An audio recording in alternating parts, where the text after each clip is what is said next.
Hello बच्चों, आज हम दो क्वेश्चन देखेंगे।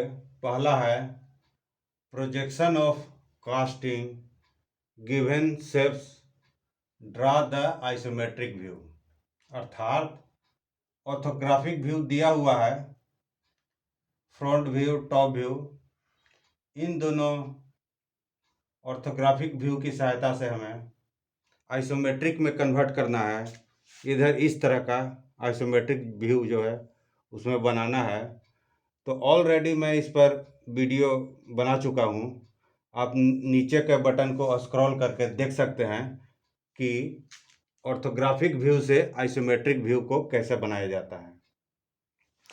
या कभी कभी एग्जाम में पूछ देता है, इस तरह से आइसोमेट्रिक व्यू दिया रहता है। अब आइसोमेट्रिक व्यू की सहायता से हमें ऑर्थोग्राफिक व्यू बनाना रहता है, जिसमें इसमें लिखा हुआ है front view, top view and side view from the right. तो इस तरह का क्वेश्चन हमेशा आता है एग्जाम में इंजीनियरिंग स्टूडेंट के लिए। तो इसको हम देखते हैं कि कैसे बनाते हैं। क्योंकि ये जो पिक्चर दिखाई दे रहा है, इसमें एक तीर का निशान लगा हुआ है। यहाँ पर ये बता रहा है कि ये फ्रंट व्यू है।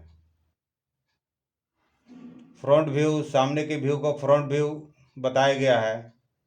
तो इस फ्रंट व्यू का चित्र जो है यहाँ बनाया गया है। जिस तरह से इसमें पूरा साइज दिया हुआ है 26, 25, उसी तरह से इसमें हम फ्रंट व्यू को यहाँ पर हमने बनाया गया है। टॉप व्यू, चूंकि ऊपर से देखने पर जो व्यू भी हमें दिखाई देता है उस व्यू को हम टॉप व्यू कहते हैं। तो इस टॉप व्यू को हम नीचे की तरफ दिखा रहे हैं क्योंकि यह फर्स्ट क्वाड्रेंट में है। यदि यह थर्ड क्वाड्रेंट में होता तो हम इस पिक्चर को जो फ्रंट व्यू है वो नीचे बनता, टॉप व्यू जो है वो ऊपर बनता। तो चूंकि यहाँ पर जो ये आइसोमेट्रिक व्यू दिया हुआ है, कभी कभी इतना कॉम्प्लेक्स होता है कि हम कंफ्यूज कर जाते हैं, हमें पूरी अच्छी तरह से समझ में नहीं आता है। तो हम एक मॉडल की सहायता से इसे हम समझने का प्रयास करते हैं।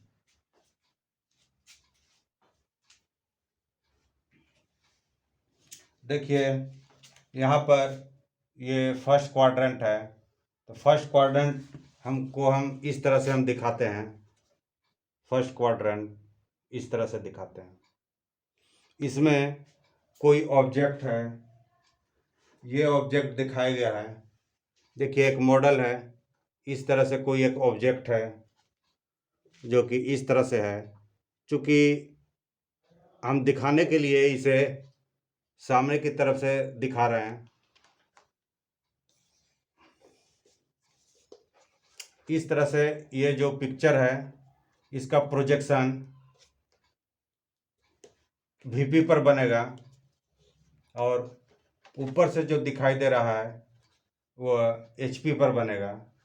तो जब हम इसे खोल देंगे, जब हम इसे ओपन कर देंगे तो हमें इस तरह से पिक्चर प्राप्त हो जाएगा।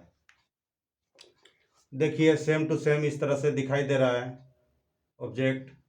और टॉप व्यू जो है, टॉप व्यू हमें इस तरह से दिखाई दे रहा है। इसमें यहाँ से यहाँ तक की दूरी 15 है, यहाँ से यहाँ तक की दूरी 15 है, यहाँ से तक की दूरी 8 है, 8 है। ऊपर से देखने पर यहाँ से यहाँ तक की दूरी हमें 8 मिलती है। साथ ही साथ ये भी 8 है, ये भी 8 है और ये 8 है और फिर यहाँ 15 है। तो हम इस तरह से इसका नाप लेकर के इसको बना सकते हैं। क्योंकि कभी कभी कम्प्लेक्स ड्राइंग को हम नहीं समझ पाते हैं, तो यदि हम कम्प्लेक्स ड्राइंग को यदि मॉडल का रूप दे दें तो हम उस ड्राइंग को बहुत ही अच्छी तरह से समझ सकते हैं। इसमें हम ये जो मॉडल है उसको बनाने के लिए ये 20 है, तो हम इसके बदले में इसको हम 60 लिया है। 25 है तो इसके बदले में हमने इसको 75 लिया है। तो इसका 3 गुना करके हमने इस मॉडल को बनाया है। यदि हम 4 गुना 5 गुना जितना गुना करेंगे वो उतना बड़ा मॉडल बनेगा। तो अब इस मॉडल की सहायता से हम इस पिक्चर के हर सवाल का जवाब दे सकते हैं। ये चूंकि फर्स्ट क्वाड्रेंट में है तो इसका जो चित्र है वो इस तरह से बनेगा, और इसको जब सीधा करेंगे तो ये जो है फ्रंट व्यू ऊपर में बनेगा। टॉप व्यू जो इस पर बन रहा है, जो ऊपर से दिखाई दे रहा है, उसका जो प्रोजेक्शन है HP पर बनेगा। जब हम इसे खोलेंगे तो इस तरह से दिखाई देगा। अब इसके जस्ट उलट है, इस थर्ड क्वाड्रेंट में चूंकि इस तरह से हम रखते हैं और इस ऑब्जेक्ट को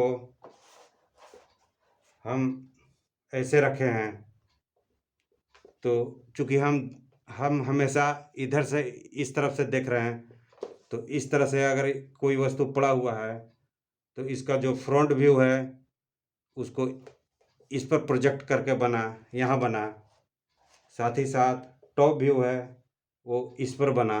तो जब हम इसे ओपन करेंगे, खोलेंगे, तो हमें इस तरह से प्राप्त होगा। ये चित्र ऊपर की तरफ चला जाएगा और ये नीचे की तरफ चला जाएगा।